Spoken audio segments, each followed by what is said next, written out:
This episode of Archispeak is brought to you by our friends at Arcat. You have heard us talk about Arcat in our podcasts by now.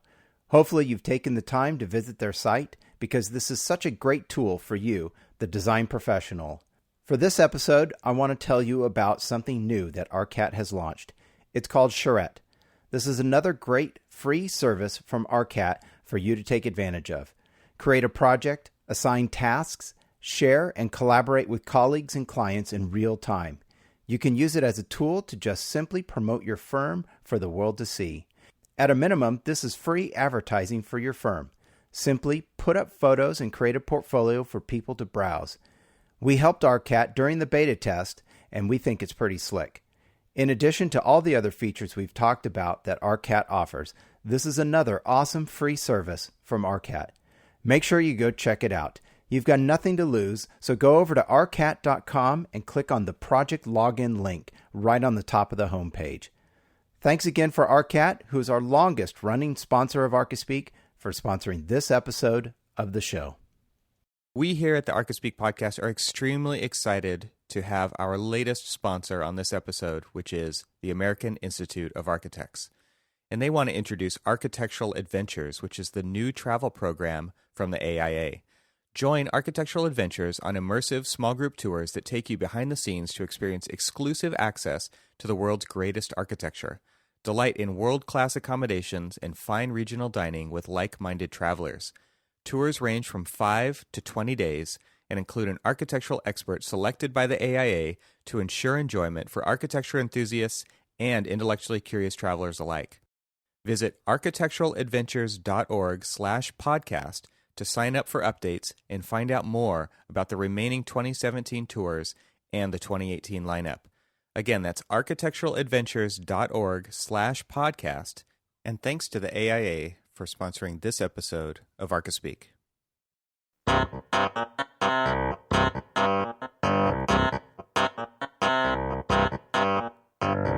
Welcome to Archispeak, the podcast that talks about what it's like to work in the profession of architecture.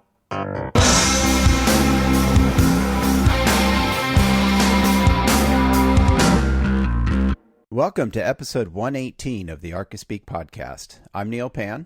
I'm Evan Troxel. And I'm Cormac Phelan. This episode, we wanted to kind of continue our tradition of kind of reinforcing the importance of getting out of the office and doing some summer traveling.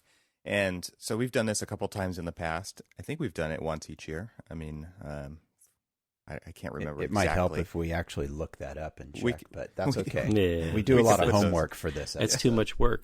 We're talking about the importance of getting away from work. Yeah. So, and Neil just got back from a kind of a big trip, and I'm about to go on one, and Cormac's going to tag on to the end of mine being out. So we've got a lot of work to do to keep the Archispeak podcast running this summer while we're off traveling and going to our various destinations. So we thought it'd be fun to kind of talk about that.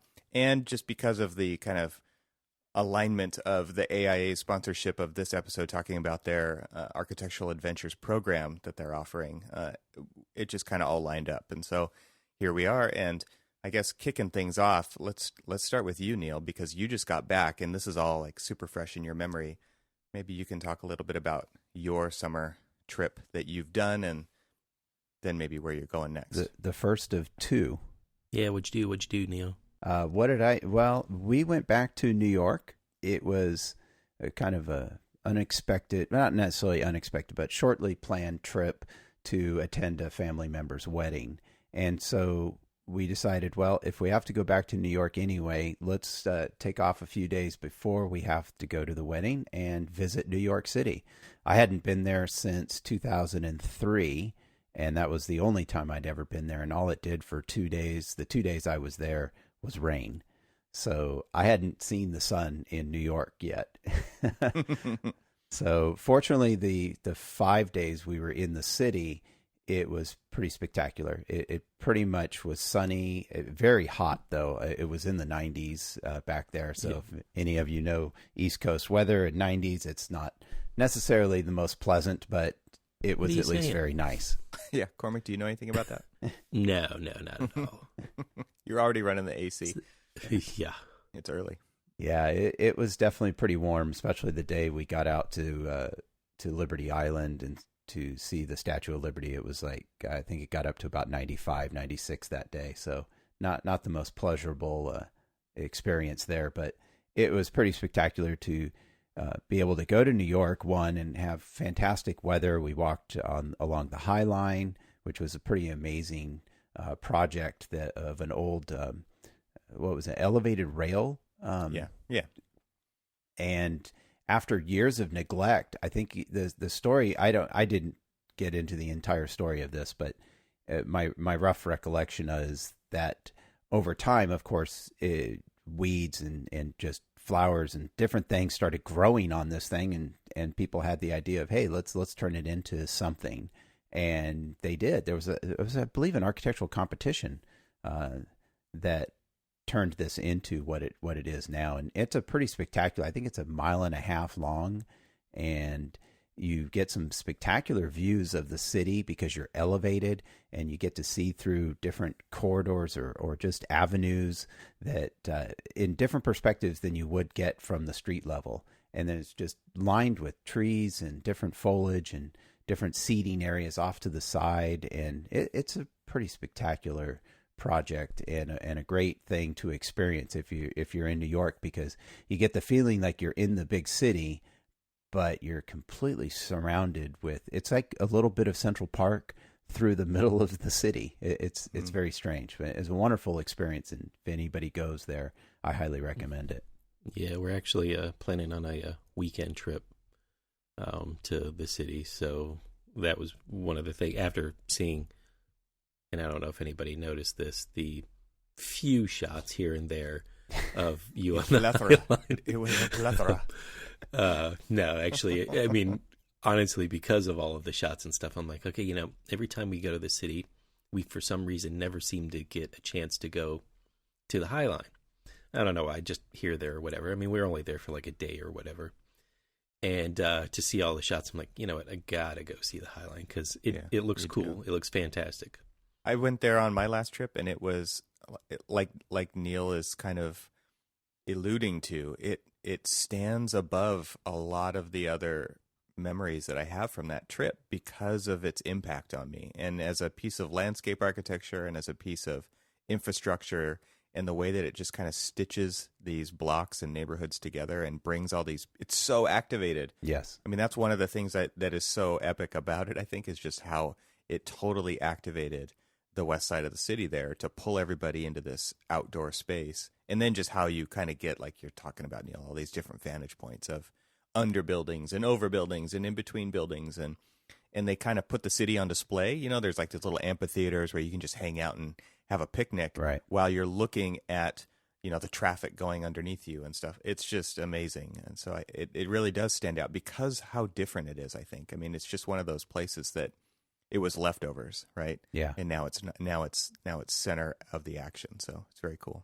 Yeah, it was very warm the day we walked it, and I think we spent maybe 3 hours or more just kind of walking this thing, sitting down, kind of experiencing it, having some ice cream along the way, checking out some of the different booths as far as supporting it. They sell T-shirts and other things to help fund and the continuing funding of the High Line. So it's something you definitely don't, it's not something you just kind of walk and blow through. You really have to experience it and spend some time walking through it. And there's some notable architecture to see. I think there's a Zaha Hadid project that you walk right next to, and a couple other noted architects' projects that you walk by. Doesn't it start or end, or however it's depicted, at the Whitney? Yeah. Yes, it does. Probably the newest edition. The new Whitney. Yeah. The new Whitney Museum. Yeah. It depends on which site. For us, it was the end of the walk, and we actually got to go in the Whitney as well. Did you go end to end? We did. Our cool. hotel was cool. up like about 2 blocks away from the beginning near the Hudson River. So we started there, and in fact, on one of my, I was able to run several times. In fact, on a suggestion from one of our listeners, Laura, that to go out and run along the Hudson. It's really spectacular. So I got a chance to do that, and the first day I didn't really know where I was going. So as I was making my way down to the Hudson, I saw some people exiting off of the street and onto what looked like a run, a place to walk or run. And so I kind of turned and I went onto it, and then I started like elevating and turning, and I'm like, wait a minute. Oh, I see the path down, the parkway path down by the Hudson. And I'm on this elevated thing. What is this? And it kind of circles around, and I'm like, oh, wait, I think I'm actually on the High Line. I had no idea. And so I kind of turns. So I stopped or came to a point where there was a stairwell, and I was able to go down and then back out to the Hudson and along the parkway there. And that's a spectacular thing to do. Of course, running in almost 80-degree weather at 8 o'clock in the morning wasn't necessarily the most pleasurable thing, but probably 60, 70% humidity. Yeah, I never checked actually, but it was definitely uncomfortable to say the least. But it was fun to do that too, because you get to experience kind of something I don't think everyone gets if you're just in the city or doing things like that. So I'm running along the Hudson, and other people are either on the weekend. When I did it, you get lots of other people that are running or walking and biking. Lots of biking along this. It's almost like they had two different trails. It was the bike trail to the left and the walking trail off to the right, and oftentimes they were separated. So very spectacular. It's just some great views of the city and kind of how people really live, I think, was the biggest impact of being able to do that, because I went in both directions from where my hotel was. So I'm a little off on my northwest, east, and south directions when I get to New York, because I'm just not there enough. But I went one direction a couple of times and another direction another time. But what I notice is how people really live in a big city. I don't live in a big city. And so for me, it was interesting to see, hey, there's people out. There's all of the, I think New York was a great example, especially along the Hudson, the running paths along there was just a great example of how people can live in a big city but still be close to nature and have little small areas of community gatherings or small gathering areas. So as a landscape or city planning sort of exercise, it was just fascinating, because there were times I didn't feel like I was in a big city, or that all of this stuff was happening around me. I mean, the Tony Awards happened while we were there. Had no clue. Should have actually known, because maybe we could have lined the red carpet area and seen some stars or something, some Hollywood or not Hollywood, but some actors and different things. That would have been probably cool. That's cool. But I mean, all these things are happening in this big city, and yet you can feel very safe and just different experiences of different spaces, that you can run out on some of the piers. And it's just a wonderful experience to experience from an architectural standpoint. How can we create different, these different landscape spaces in a big city? Yeah. So I found that part very fast, really fun to experience, I should say. And you guys took your kids on this trip, right? So it was a family outing. Yes, it was. Yeah. That's cool.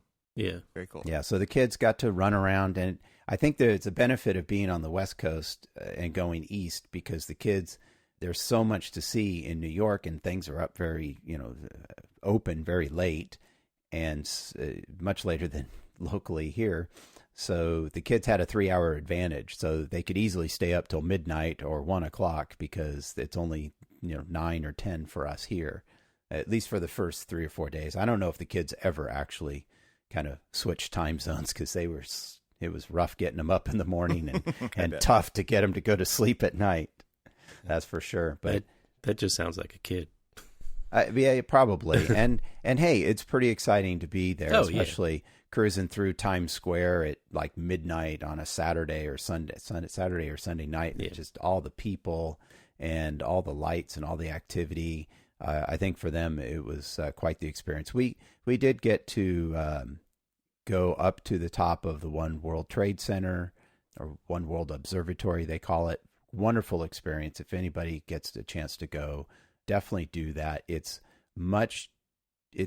very different. It's a different sort of experience than going to either the top of the rock or to the top of the Empire State Building. Those are, you just kind of, you walk up, you get out, and you look around.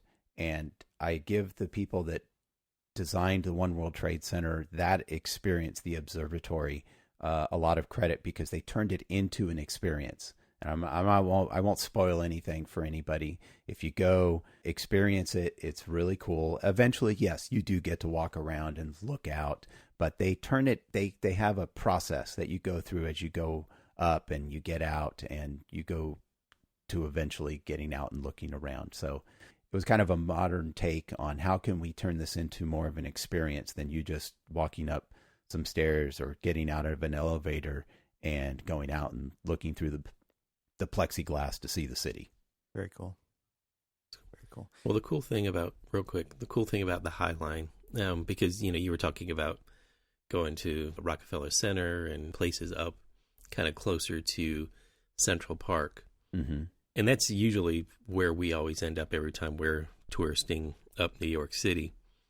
And so to have the High Line and all of the different things of the High Line and in the new kind of park area along the Hudson that you were running and stuff like that, down kind of, in lower Manhattan, kind of really starts to help bring that city further to the south. Because, most of the time, every time we went there, it was totally there. If we went there, we were really just trying to find a specific something. It wasn't, hey, this is kind of part of this whole New York experience, because it's the business center. Mm. And now and of course, anybody from New York who's probably listening to this is like, no, you're full of crap, which I probably am. But at least now with like the High Line and stuff, touristy people who are wanting to see, more of the city and get to feel a little bit more of what's going on outside of all the tourist districts of Broadway and Central Park and stuff. Actually, for me, that's now like the only thing that we're going to be doing is going to be hanging out in like lower Manhattan and going checking out all of the things that are happening down there, because it's a part of the city that I haven't really had a chance to experience. And, it sounds like you had a great time. Yeah, it was pretty spectacular. Getting a chance to see the memorial. We didn't go through the museum. Quite honestly, I'm not sure I'm ready to do that, especially with the kids right now. It would be really interesting to see the, what's the shopping center there next to the One World Trade Center? I'm totally blanking on the name now. Not sure. We'll have somebody tell us. Yes, that's a spectacular experience. That's the, why am I forgetting? The architect and engineer that does the bridges and Calatrava. That's Calatrava's building that he did, the Westfield Shopping Center. There's name. I'll put it in the show notes, but that is just spectacular to experience. It's right next to the memorial to the Twin Towers. Transportation hub? Yes, then the transportation hub, yes. There's a shopping center, too. They have a shopping mall in there as well? There's a shopping mall in there as well, yeah. Awesome. I'm going to leave my comments alone. It was pretty spectacular. Just everything about New York. And again, we experienced great weather. And, of course, the day we leave the city to go to where the wedding was, which was a couple hours north, we start to get the rain and some of the not quite as pleasant weather, but it was like 5 days of just perfect weather. So as an architect and doing this traveling, bring it back to, does this affect what you do in any way? Do you feel like?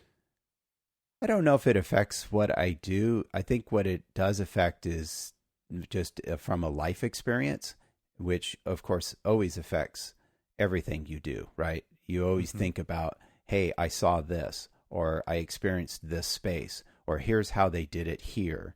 So I think I can't think of any specific things right off the top of my head that affect I could see like when what you were I do, but you were just talking about the way that they used outdoor space and the way that they've planned it and landscaped it in different ways than that really created something that stood out to you. I could see ideas like that informing work that you do, right? Because I think at some level we get to the point where we tend to do what we've done right before and apply strategies that worked to our new projects, whether we know if they're going to really work or whether it's the right solution for that project, because it's based on our experience. And so like what you're saying is the experiences you had will affect your life. And so I'm just wondering if you can see any connection to your work, it affecting that.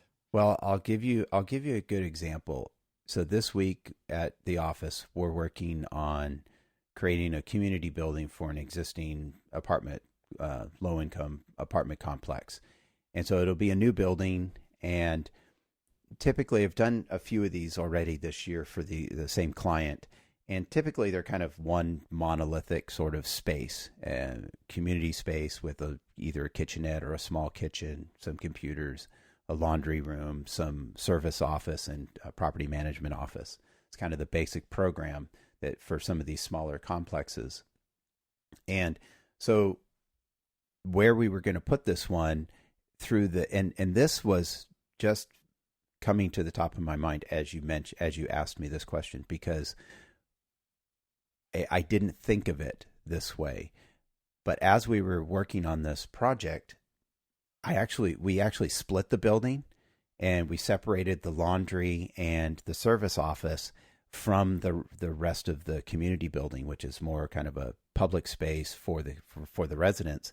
And we split them, and I'm like, well, what if we create two separate smaller buildings, and instead of putting them together, and I can open this space up, I can line it with some trees, and I can put some benches out here along this area, and I can make the entrance to the laundry and the service offices off of this area. So you've got engagement. And then if people are waiting for the laundry, instead of maybe walking all the way back to their apartment, they can actually sit outside and sit in these benches and things and create this like outdoor space. So I had not made the connection, but I guarantee you there was some influence of what I experienced just a week ago in creating the design for this building and the space around it.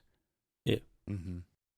So unconsciously, I bet you, there it is, right? You're right. And just if you continue to sit in the cube and just do the day in, day out stuff, that doesn't happen, right? I think there's a big disconnect between looking at pictures on websites for how potential solutions, like we talked about in one of our previous episodes, right, designed by Google, versus actually getting out and just experiencing stuff, right? Experiencing different landscapes, different ideas, different buildings, no matter what it is. But if you're constantly, like you're saying, that subconscious is kind of taking that stuff in and processing it, and you never know where it's going to come out. I think that's kind of exciting. Yeah. And think about this, Neil. I mean, you may not have specifically been going to New York to look at architecture and put on your architect goggles and say, this is what I want to see. But just through going and getting ice cream with your kids or running down the Hudson and all of these other things, those observations and just kind of seeing the way people are living and engaging with their architecture kind of helped inform, what you're working on, because it kind of fits, it works, it helps. And just the way that you explained it, it sounds like if they build it this way, think about, how much more the experience is going to be enriched by, having these outdoor spaces and kind of like these little separate spaces, just kind of creating this rather than just a single building with, a single use kind of thing. It's now creating a commons and something that almost creates community engagement just by your running down the Hudson or getting some ice cream with your kids or walking along the High Line. Purely subconsciously, it's like elevated your design. Yeah, I would agree with that. I did one architecture building of note that I did get to finally experience in person was the Guggenheim Museum. I was going to say, I do remember those pictures. Yeah, we didn't. By the time we got there, we got into the lobby, but it was less than 20 minutes or 25 minutes before they closed, and they wouldn't let us actually pay to go see and experience the rest of the building. Sometimes that's enough. But we did at least get into the building and experience the lobby area. We didn't get to go upstairs or anything. And then we were, of course, outside, and I got a chance to walk around the building. And what a great structure. I mean, totally not contextual at all, but what a wonderful building to experience. Iconic. Very iconic, yeah. And that's certainly a building I've seen and idolized for a long time. I love curves. I love simple shapes and things. So to experience that as an architect was like, wow, this is really great.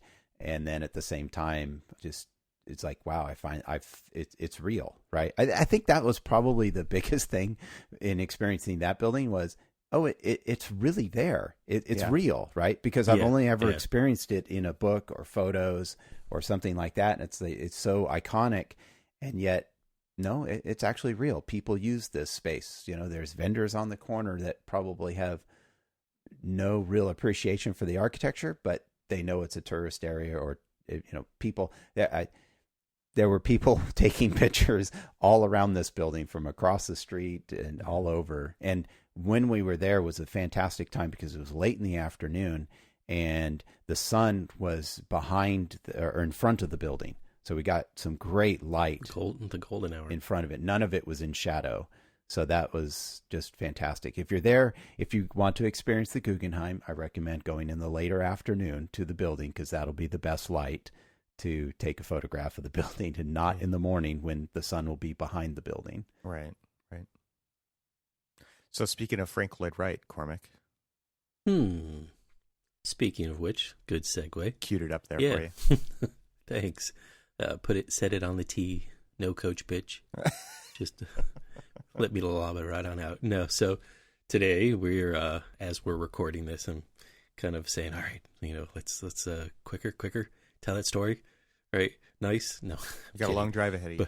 Yes. Yeah, I got a long drive ahead of me. 3 hours. My wife texted me while I was at work the other day, and she's like, you know what? Let's go to Falling Water this weekend. Now, I've been. My family's never been, and kind of much like what you're talking about, Neil. It's like, how do you get an architectural like tour, vacation, or whatever in, and also kind of make it fun for the kids? Now, I sometimes I never really give them the option. They're like, hey, we're gonna go see Mount Vernon. And, while I'm looking at the architecture and everything else, they're, kind of experiencing what life was like on, Mount Vernon of the time and stuff like that. And this one's kind of more specific to you're going out into the middle of the woods because there's a really cool house there. The cool house. And so how am I going to make it kind of fun for them is the cool thing is that there's hiking trails and walking trails, and that's stuff that they really kind of enjoy doing.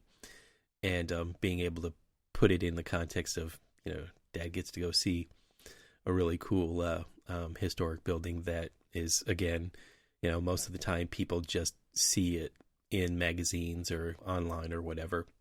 So I'm going to get the opportunity to at least share the experience with my wife, who's been wanting to go see it, but unfortunately just time hadn't done it. I went a couple years ago when they were out of town on vacation. I was like, well, I've got the day to myself. Let me just drive out there, and it's a 3-hour drive from where I live, and it's a great drive too because you get to drive and you leave the city, and then it starts going into just like suburb and into like the rural mountain landscape, and then boom, you're in the middle of the woods with this absolutely amazing house just perched over the top of a really cool running stream. And you think to yourself, how did he get away with this? How did this guy just really, because so the photograph that everybody sees of it perched up on the rocky little cliff with the water running underneath it, and you see like the little falls and everything else. That was the vision that the Kaufmans wanted to see outside of their window. They wanted to see that from their window of the house. And so where people are kind of like perch taking photographs of the building, that's where the building was supposed to be. And they're sitting there and they're like, we really want to, see this view. And Frank's like, all right, how about this? Instead of seeing the view, why don't you be part of the view? Why don't you engage? Why do you guys go? Why do you love this particular spot on this site? And they're like, let's do this. We go and we swim in the water. We go and we climb along the rocks and all this other stuff. And he's like, okay.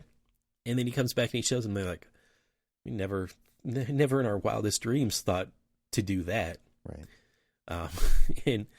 And so that's what we're gonna do today. Is we're gonna be driving up there. We're gonna hang out there for the day and then just drive back. Awesome. That's what we do. That's a great little outing. I mean, it's going to have a ton of impact, I think, too. Oh yeah, on the family. Yeah, and and then just being able to kind of like hike the woods and all of that other stuff because it's just fun. Road trips are the best, honestly. Like road trips are. It's a great way to just get out and see things and not make a big deal out of the planning. Like you could just go right. and I have actually there's a colleague of mine who's got a motorcycle and he's on a 2-week just motorcycle trip up through starting here in Southern California all the way up to Glacier National Park in Montana. Oh wow. And all the way up just to to the border of Canada. And he's just I said, "Okay, so what's the itinerary?" And it was like, "I don't know." We're just going to figure it out as we go. And I think that's so awesome, man. Like there's just something to the journey rather than the destination that makes it so neat. And that's like the antithesis of what I'm about to do. Yeah, well, that's exactly what we do, like all of our weekend trips. The great thing about living on the East Coast, especially kind of mid-Atlantic region, is we can drive for a few hours. It takes me 4 hours to get to New York City. Mm-hmm. It takes me 3 hours to get to Falling Water. It takes me 3.5, maybe 4 hours to get to Pittsburgh. And then literally just draw this little circle around where I live and all of the different places that I can go. Philly is 1.5 hours away.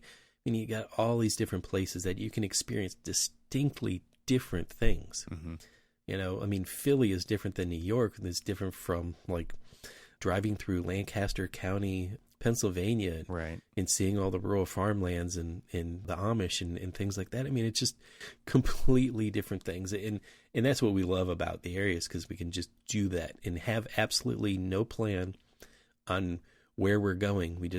We're hoping to get in kind of a trip that we want. I mean, we've got our normal trips planned for the summer, but there's one trip that we have been talking about really wanting to do, and it might turn into being just a really long weekend, which is still a doable thing, but it's point our truck north to Maine and drive awesome. Yeah, till we can get to Acadia National Park, mm-hmm. maybe camp a day or two, and then turn around and drive back. But drive back on the back roads, try to avoid highways, and then just see what we run into.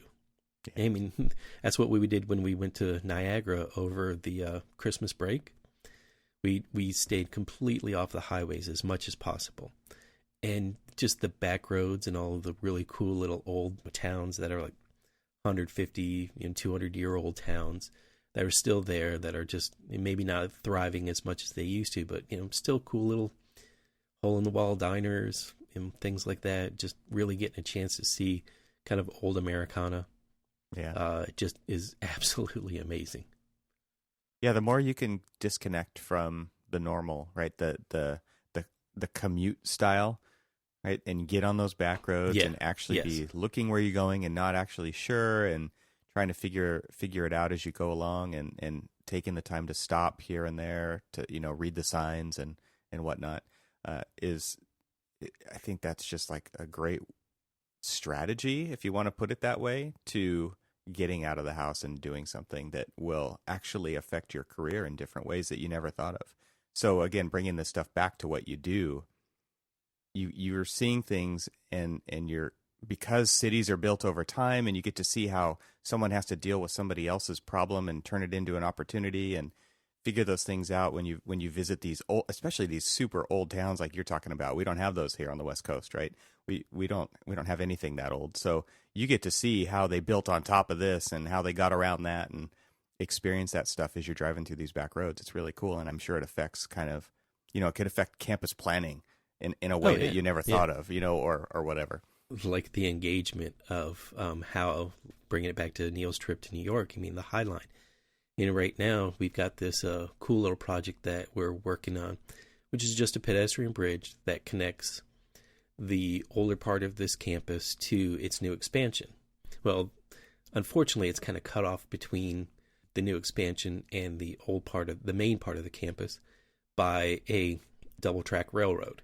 And you kind of like elevate up over the top of it, and then you have this really small, currently right now it's this really kind of diminutive little pedestrian bridge that you cross over, but you have to like go up 14 and a half feet, go across, and then go back down 14 and a half feet.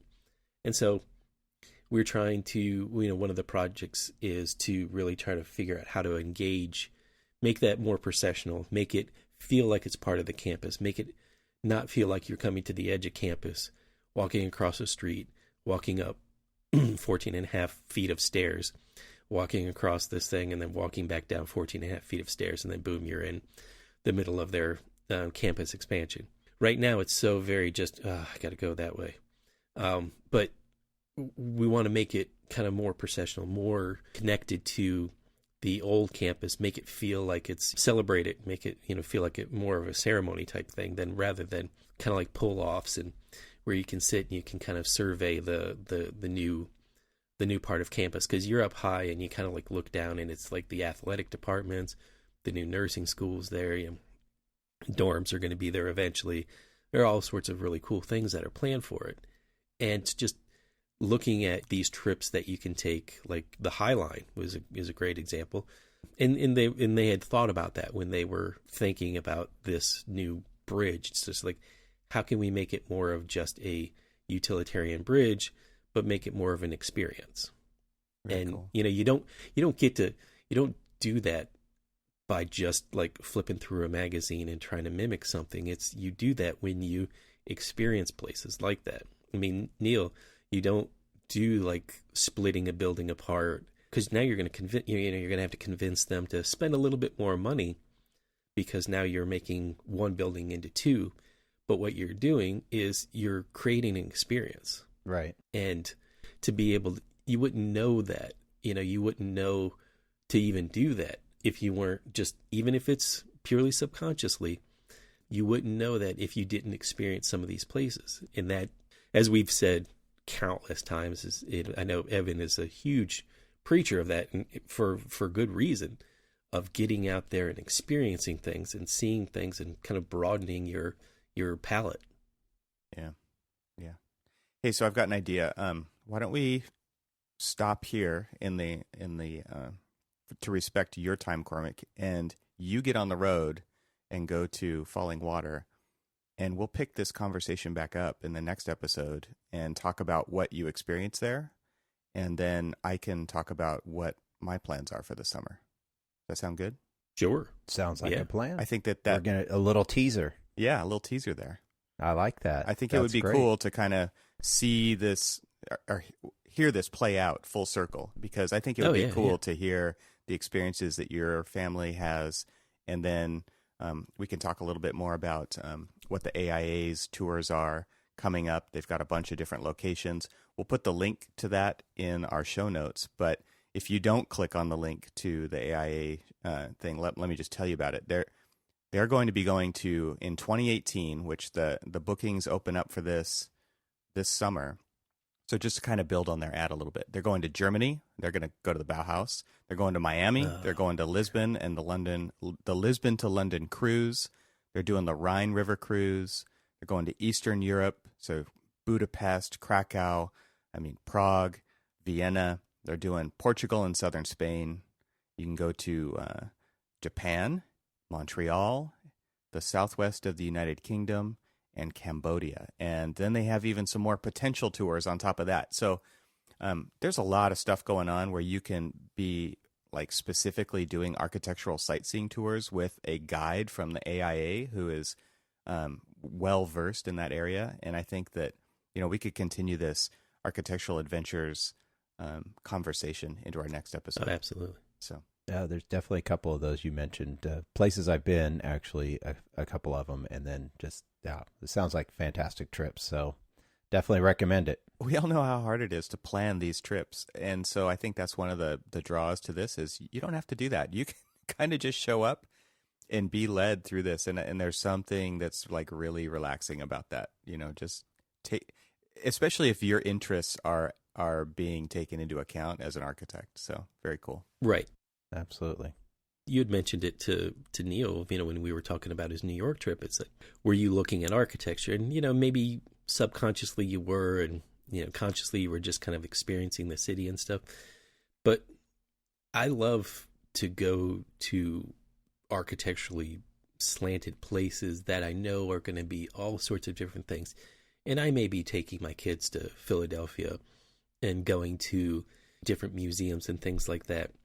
And to me, I'm wanting to like enrich their education and kind of showing them, different art and different community type spaces and stuff like that. But I'm also going because I want to see good architecture. You selfish. And but the thing about it is that I'm trying not to be selfish by finding things that I can do with them at the places that I really want to go. Yep. Like today, I will be going to Falling Water, and I really want to go see the building. My wife really wants to go see the building. I don't know whether or not my kids want to go see. They'll go through the building on the tour because I've already paid for it. but they're also going to, they'll have fun going. Oh, this will be it something that they'll just always remember. I mean, it's going to affect them in ways you have no idea. Oh yeah, sure. But I mean, also, what are other things there that I can kind of help them do? And Neil, you were just like, hey, we stopped and we had ice cream on the High Line. Well, you know what?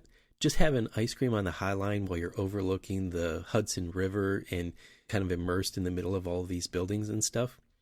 You may not have intentionally done that, but that is purely an architectural experience. Oh yeah, no, they're kids of architectural parents, so they have no hope. Yeah, exactly. All right, well, stay tuned for part 2 coming up next episode. First, we want us to thank our sponsors, Arcat.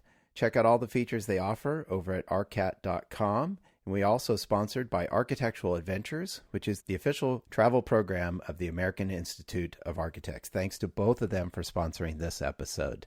And remember to visit the website, archispeakpodcast.com, for links to our catalog of episodes and to sign up for our newsletter, which includes links to everything we mention in the episode. And between episodes, join the conversation on our Facebook page or through Twitter. Links to everything can be found at archispeakpodcast.com. Stay subscribed, everyone, and thanks for listening. We'll catch you next time. Have a good trip. And cue up your best canned heat and get on the road again. Absolutely. Bye, everyone. See ya.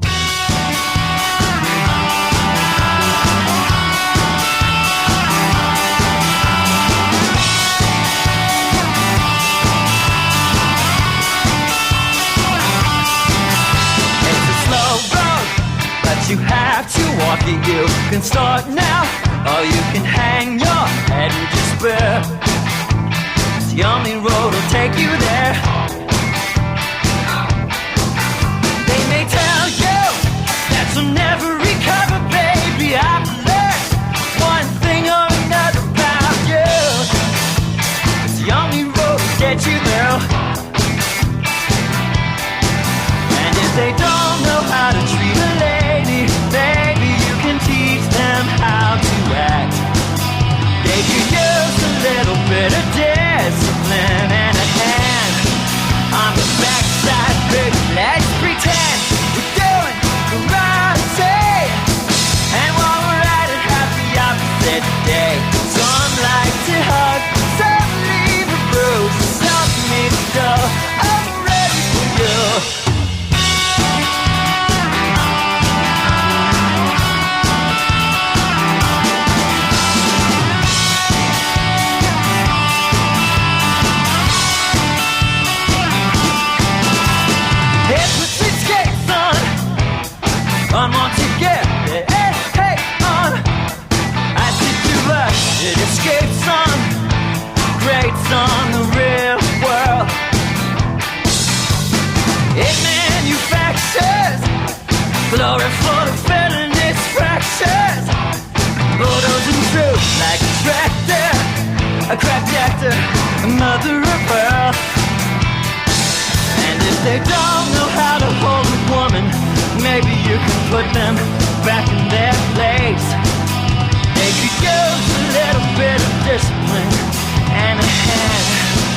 across their face. Baby, let's pretend we're doing karate.